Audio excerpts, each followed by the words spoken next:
Hey guys, so I'm here making this video to help you on what you should do in your first days as a software engineer in your new job. So actually, I think you have done the hardest part. You have landed the job, but still, I remember when I first got my job back when I just graduated university.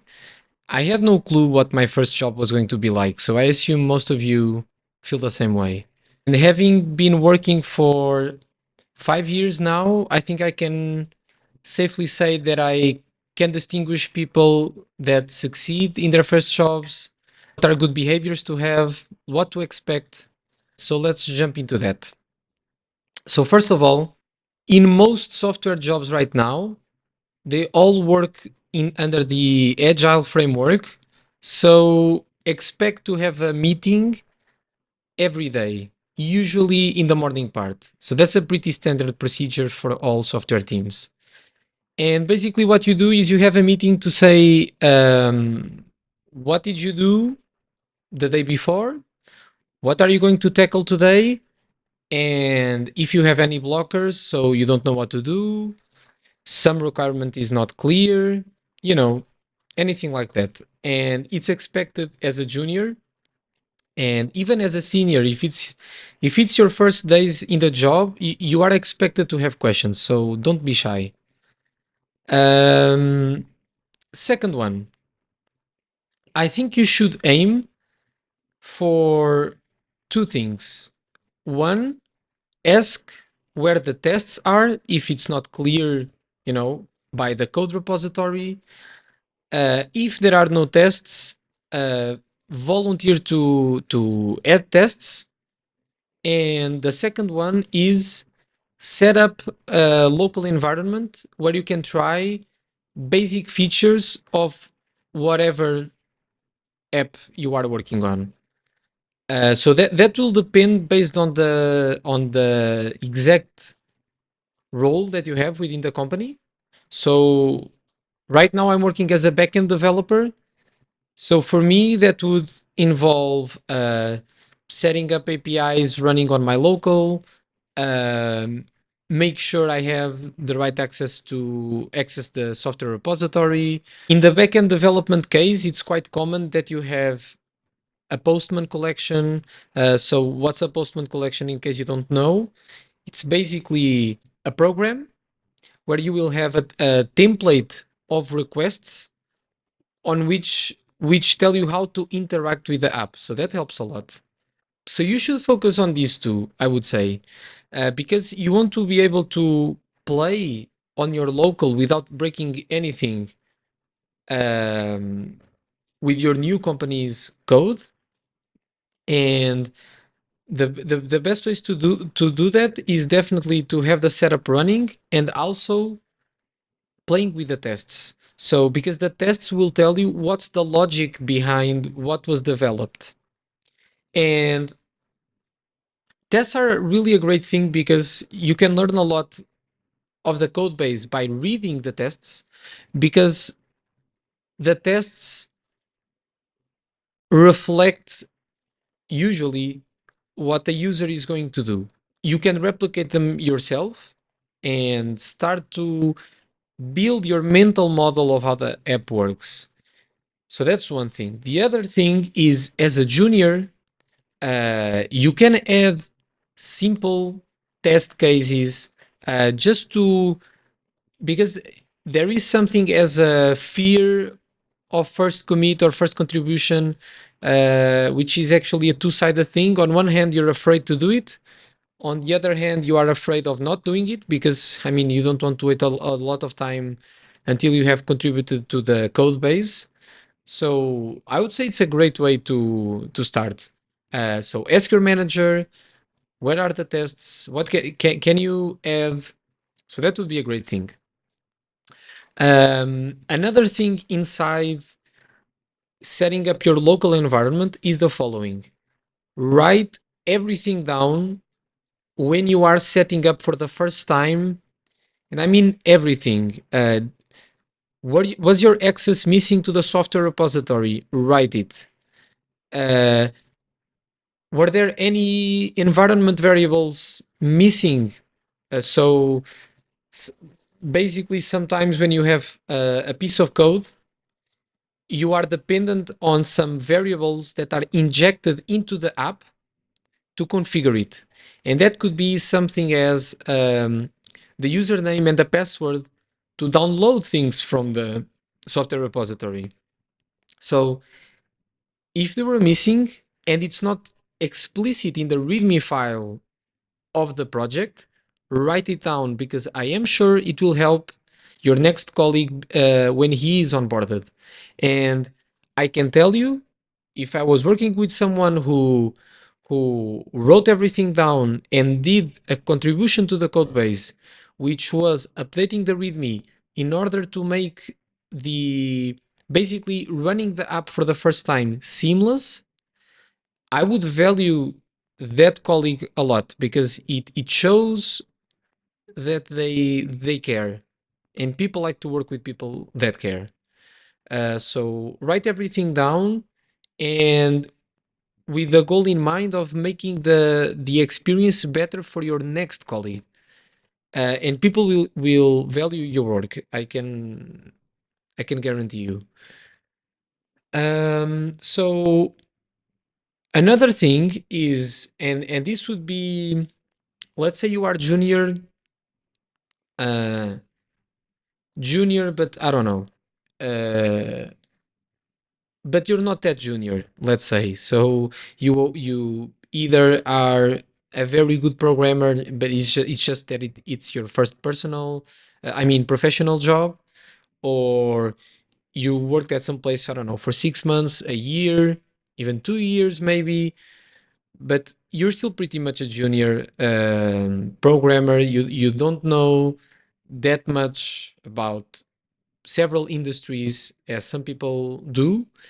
So what I'm getting is, don't jump to conclusions when you join a company. And an example would be criticizing the patterns on how they do the code, criticizing architecture decisions, um, making even subtle attitudes like making weird faces when you're reading something. Don't be that person. If, let's say, this sometimes happen, there is a service that people don't like to, it's that piece of legacy code, or it's just an app that no one really enjoys working on it for some reason, or it's a low impact service, whatever. Sometimes it happens that within the teams, they already have a lot of trust between each other, and they'll make jokes about it, or this code sucks, you know some harmless jokes. uh Listen to the jokes, laugh along, that's fine, but don't be the guy who starts these jokes, because you don't know what's acceptable or not, and you don't want to be the guy that just criticizes everything, and you don't even know the history behind certain decisions. You just don't know, because a technical decision is sometimes it's just not, am I using TypeScript or Python, or am I using this pattern or that pattern? It's a lot of things. What's the scope? How fast do we need this feature delivered? What's the current um, what's the current comfort of the team with a certain technology stack? Or so you don't know what happened, and most of the times it was actually a fairly reasonable decision at the time. So of course, in hindsight, you could have done it in another way, but that's why we are hired, right? Because we always want to improve, um, and improve both the code and improve the development experience. So take a step back before you criticize these types of things. So what else can you do? I would say, and I have done this in the past. So to give you a bit of context, I was working as a full-time employee, and after some time working, so it must have been, I want to say, 2 years work experience. maybe a bit less, but around the 2 year mark, I made the jump to be a freelancer. So I was working as a contractor to another company, and I was working remotely. So it was actually my first time doing a lot of things. It was my first time working remotely. It was my first time working as a contractor. You know, it's not the same thing as working as a full time employee. And at the time, I was really concerned about my performance as a developer because I didn't know the team. You know, in person, you pick on these subtleties that your manager is kind of okay with your performance, and you get it by conversations with him in person. You know, by the interpersonal connection with him. When you're working remotely, it's kind of not the same thing. And me particularly, I was stressed about, am I meeting the expectations or not? And that was driving me crazy actually in the first weeks. And so what I did was, first of all, I tried to give my best. I was reading the code base like crazy, trying to understand their CI/CD pipeline, top to bottom. You know, preparing myself to anything they could throw at me. That was my way of coping with it in the beginning. And but what I did that I think it was key because it just relaxed me. And when you are relaxed, you are just a much better professional than when you are stressed. So what I did was at the 1 month mark, I requested a call for a conversation with my manager at the time. And in a very blunt and direct way, I asked him, I'm having this call because I wanted to ask you if I am meeting your expectations. And I was honest about it. I told him, you know, it's my first time working remotely, and I'm really enjoying the job, but I'm concerned.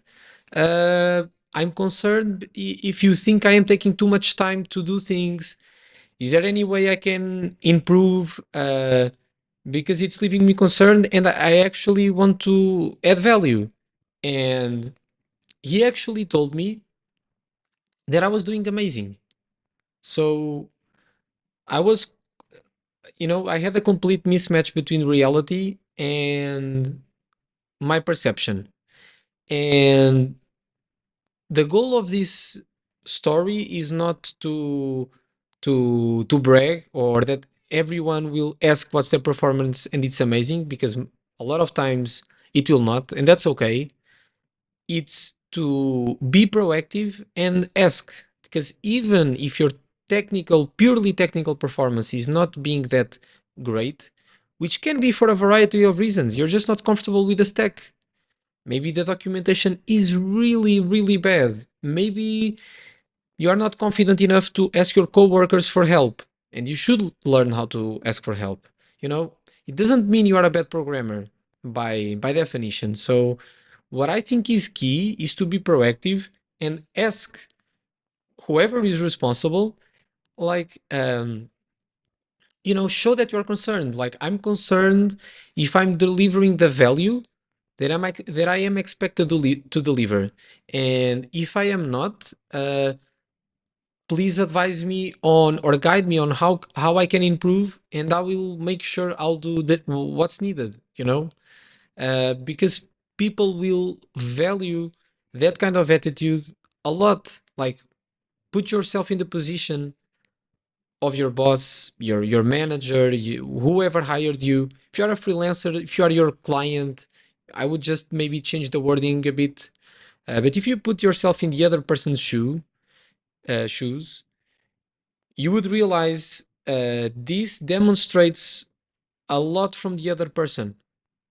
They are really concerned. They want to deliver value. They want to know if they are doing okay. So I would advise you to do the same. And maybe if you look at your current job, maybe you're not a junior, maybe you're a senior developer, maybe you're a mid-level developer, whatever. It's easier when you are at the start of the job, but it doesn't mean you cannot do it at any point. I have done this, and I'm honest, I have done this multiple times at previous jobs, even in on my current one, and I think it has worked great. Because first of all, it's genuine. I really care about that part, so that's important. Second, it brings me to a more relaxed state because when things are new, me personally, I kind of tend to get stressed because I don't know the tool inside out. I don't know what's happening. Um, I'm not delivering at the pace I'm used to deliver. So just by asking this question, assessing my own performance from an objective point of view, and hearing the feedback just puts me in a more relaxed position, and then I can just knowing that I'm more relaxed will allow me to actually take the time for the things that matter. Maybe instead of stressing the next time I face a challenge, I will spend 5-10 minutes extra reading, either documentation or how certain things work. And because I'm relaxed, I honestly believe that things will click faster and they'll just progress faster. So give it a try and let me know how it goes.